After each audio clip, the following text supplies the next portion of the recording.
Hello, I'm Nancy Harkness, romance author. I'm here sitting at my writing desk doing Writer Unedited, number 91. Oh, we're losing the kitty cat. Bye, Moby. See you later. We still have Skoda, though. Skoda's still sleeping, so we have the pie cat. Anyway, I'm sitting at my writing desk. I'm talking about whatever's going on in my writing life and sometimes my personal life. And if you missed a previous live, you can always find them on my YouTube channel. And I will put a link in the comments below. So, what's going on? Oh, I lost my viewer. If somebody's here, just say hi in the comments. It's too pretty a day. I'm with you on that one. It's the end of August. Wow. I don't know how that happened. It feels like fall here today. It's delightful. I was hoping Gail would be here because I was going to compare temperatures with her because she lives out in the desert where it's very, very hot. And here our high is going to be 77 and there's a delightful breeze and no humidity. Yay! Northern New Jersey. That's where I'm coming to you live from with Skoda. Skoda's here too. So, for the 99th time, you're probably tired of hearing about it. I'm just going to remind you that Royal Kaleva Raoul is up for pre-order at a special price of $2.99. That's on Kindle. And that price will hold until a week after the release date of September 24th. But the great thing about pre-ordering is that it will land on your Kindle on the day of release, and you don't have to remember to go look for it. It'll just be there. This good-looking guy. Who wouldn't want that? And, of course, your pre-orders, and again, any purchases the first week after release, will support Harmony Dog Rescue, which Dr. Darling Daughter recommended. It's a Pittsburgh organization, or near Pittsburgh, and they find safe homes for dogs whose owners are experiencing homelessness, medical emergency, or domestic violence. So, very, very worthy cause. What else was I going to tell you about that? Oh, the regular price for Raoul will be $5.99. So you're getting $3 off. It's a good deal, right? Good deal. Pre-order now. Raoul will be in print and audio, as I will talk about in a minute. My viewer is back. Is it Gail? Is it Gail? Oh, look, Moby's back too. The mobilist is here. He's very shy, very camera shy. That's why you see way more pictures of Skoda on my Facebook page than of Moby, because the minute I get a camera out, Moby disappears. I think he thinks I'm stealing his soul. Is he still back there? Yes, there he is. That's the Moby cat. So I think I've mentioned this before, but the reason he's called Moby is that originally his name was Obi, like Obi-Wan, and I wanted to keep it sounding like that because he'd had the name Obi for almost 3 years. And so I came up with Moby, but it's spelled M-O-B-I because M-O-B-I was the file format that the original Kindle books were in. So, you know, I was always talking about sending people Moby files. So that's how Moby got his name. Skoda is named after a Eastern European car because he was Yoda originally. Star Wars thing. And I wanted to give them my own names. But so we have 2 cats visiting us. Aren't they cute? I love my kitties. Gail, I am so glad to see you here. I am so sorry to hear you had a freezer emergency. I hope it's fixed. Is it fixed? And I don't know if you missed it earlier, but I said I was hoping you would come because I want to know what the temperature is where you live. Because here, it's in the mid-70s. Our high today is going to be 77, and it's just heaven. We have a breeze. We have no humidity. It's the most glorious day. And it's August. Still August, although not for very much longer, which I find disturbing. Okay, so we talked about the Raoul. So, Raoul update, other than how much you can buy him for, is that I went through all the final corrections that my proofreader sent back to me. And now Raoul is in the hands of my amazing formatter, who is also my critique partner and a terrific author herself, Lisa Verge-Higgins. She is an incredible formatter because it's this very painstaking, detailed process. It's not like you just hand the manuscript over and say, here, format it. Oh, wait, let's see, Gail answers, 90 here, high of 100 or so. It's still hot there. Yeah, it sure is. Sorry about that. What's the lowest it ever gets there, Gail? I mean, do you get freezing temperatures? You must. Well, okay. So back to formatting. What was I saying about that? Oh, that, yeah, Lisa is brilliant at this. And the formatting is actually different for digital and print. So I send her actually 2 separate manuscripts, one for digital and one for print. For instance, to give you an example of what's different, in digital, the copyright page goes at the very end of the book because you want to, when you open the book on your Kindle reader or your Kindle app, you want it to start on page 1, chapter 1, or prologue, page 1, whatever. So the copyright page goes at the end of the book. In print, the copyright page goes right after the title page, you know, so when you open it up, you see the title page, you flip that over, and right on the back of the title page is the copyright page. So it's stuff like that that's, you know, it's very picky stuff, but it has to be done right. Also, the back matter is different between digital and print. So in digital ones, you can put what are called hot links, where if you click on it, it goes to a website, whatever website you put in there. Obviously, you can't do that in print, and it looks really weird if you spell out a whole bunch of URLs in the back of your print books. So I think I have one URL which goes to my author website and nothing else with links. So you have a whole different setup in the back of the books.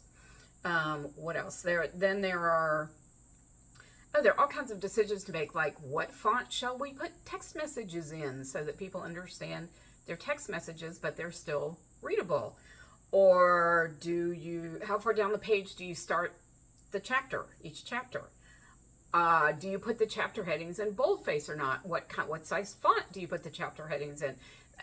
You know, it's a lot of stuff like that. You want to obviously make the book both attractive to the eye and readable. The most important part is readable, in my opinion, but also, you know, when you look at it, you want it to look professional. And luckily, I used to do layout for a newspaper many years ago back in college, but it was a very professional newspaper. And so I have some training in that, which helps a lot, I have to say. And let's see, what's the other? Yes, good news for audio book lovers. Raoul will also be an audio, as the other 2 books are from the Royal Kaleva series, and as the 4th book will be.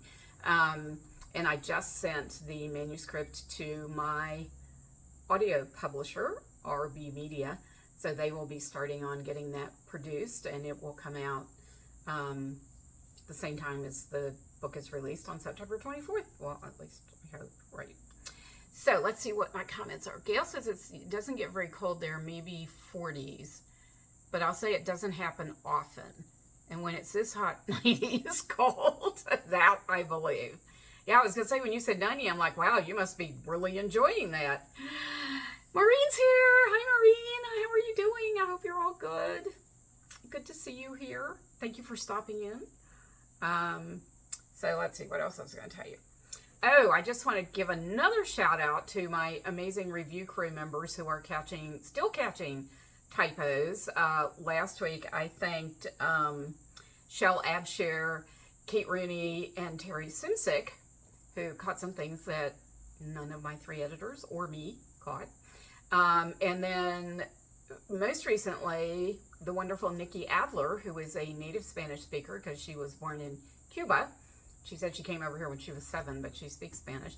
She caught a couple of errors in Spanish. One was actually a typo where I had just the wrong verb ending, and I knew that. I mean, I should have caught that, and it was a typo. But the other one was something where I actually was grammatically correct because, you know, I've studied Spanish, but not colloquially correct. So she said, you know, yes, the grammar is right, but she said that's not how people say that. You know, it changes, the ending changes because of how you're using it. So, so thank you so much, Nikki. Input like that is just invaluable to me. So I'm so, so grateful to my review crew for so many things. Mostly that they're willing to read the book ahead of time and write wonderful reviews about it, but also because they find my mistakes. And these, my book goes through 3 editors, plus me, of course. So, the fact that these mistakes manage to escape us is annoying. Although one author, I was laughing because on her Facebook page, she said, if those typos have gotten through that many editors, they deserve to be there. They are tough little critters. I was like, no, I don't agree with that. Okay, what else? Mikkel's book. Oh, maybe left again. I am 3 scenes into Mikkel's book, and I'm having a blast with it. So his heroine's an artist, Isabel. And I would like to shout out to my friend Elena Brunette for giving me the name, because I've been struggling with her name, and I had lunch with Elena last week, and she said, how about Isabel? And I'm like, oh, I like that. So she's Isabel, unless something changes. But so because she's an artist, I've looked up acrylic paint colors. I have looked up how you carry a painting that's still wet. If you're painting it outdoors and you want to take it home, but it hasn't dried yet. And it turns out there are special boxes for that, known as wet boxes. Not surprising. And then I had a really fun time designing in my mind her courtyard, because of course she has an artistic the courtyard behind her house, which is an enclosed like garden, because of course she's an artist, so she has an artistic view of it. And I just thought I just had fun, the courtyard of my dreams, basically. So that was cool. And then of course for Mikkel, because he's the head of security, I have looked up things like, let's see, shoulder holsters and drug lord nicknames. And, the research for the book is half the fun, honestly. I think all writers are secretly research nerds. And thank goodness for the internet. I don't know how I would do this without the internet, because it just, the minute I need something, I can go look it up. It's great. Now, there are times when I'm, in a white heat of writing a scene and I don't want to take the time to look it up, so I do question mark, question mark, question mark, and do a search on that and come out, oh, Moby's back again. He can't decide what he wants to do. Hi, Mobes. And, all right, what else is going on here? Oh, we are right in the middle of the great bookmark giveaway. So I think a lot of people here have requested the bookmark because you're subscribers to my newsletter. But this is what you get. You get it signed. You get one signed down here. This one's not signed. And then you get 2. Oh, there's Mobes. And then you get 2 extras. And I hope that you will share one of the 2 extras with someone you think might enjoy my book. And just to show you, these are the 2 bookmarks from the previous books, which you would have gotten in the great bookmark giveaway for those books too. But I love seeing them all together. Although it's kind of hard to show you them all together here. Let's see if I can do it this way, so that you can see their faces. There. Does that work? Can you see them? Right? Good looking guys, right? Got to enjoy that.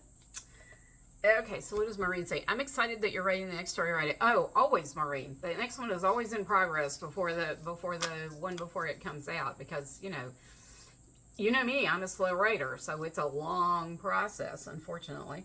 I wish I was a quicker writer. Okay. Excuse me. So on to sale books. This month there's only one.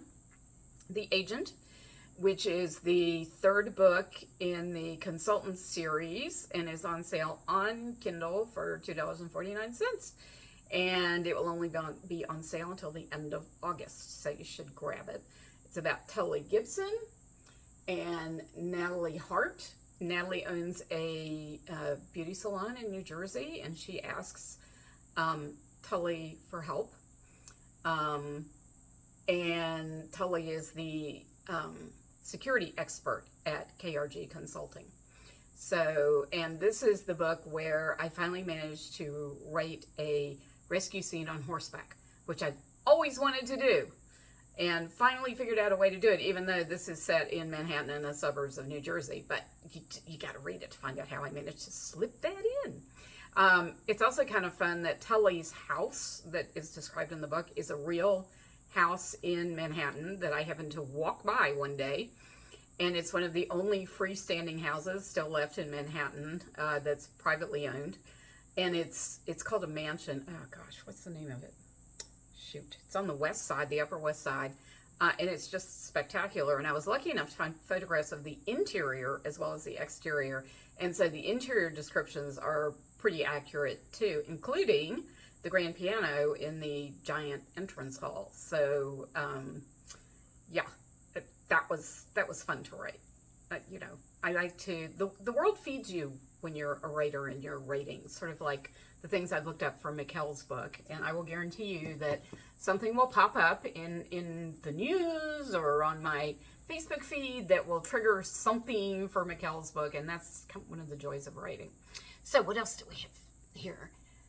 Rochelle's here. Hi, Rochelle. So fun to see you. Rochelle is my fellow dragon from Rag Tea 25. We were both dressed up as dragons purely coincidentally, so we joined forces and became a group of dragons, and we had one more dragon. That was great. Maureen says they are so handsome, aren't they? Yes, they are. And no, I never get to meet them. I don't even know their names. They're just on stock photo websites, sadly. Maureen says it is worth the wait for your books. Aw, thank you. That's so nice of you. I appreciate that. And Maureen says, sorry I've got to go. Lovely to see you. Maureen, thank you so much for stopping by. A delight to have you here.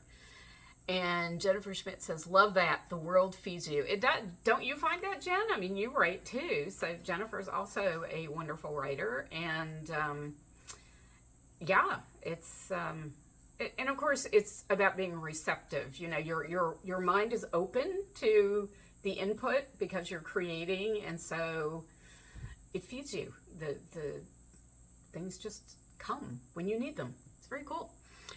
Rochelle says, I'm getting a new website designed and our Rag Tea Dragon pictures on it. No way. Oh my gosh. You have to tell me when it's finished so I can see it. That's hilarious. I love it. And Jen says, agree, right? Yes, exactly. So, so that's pretty much all I got to talk about. If anybody has a question, post it. My next live will be September 3rd. September 3rd. Wow.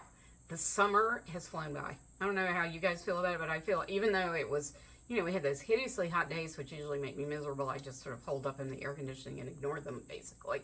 But gosh, it's just gone by so fast. So September 3rd at my usual 2 p.m. Eastern Daylight Time, right this time of year. One thing I do not like about the end of summer, I like the fact that the temperatures go down. I do not like the fact that it gets dark so much earlier because, you know, I used to be able to take my walk after dinner. Yep, there goes Moby again. And now I have to take my walk before dinner or even earlier because it gets dark. So no questions? No comments? Nothing you guys want to know? In that case, I will see you next week on Wednesday at 2 p.m. And thank you guys so much for stopping by. It's so nice of you to do that. Love seeing you all. Take care.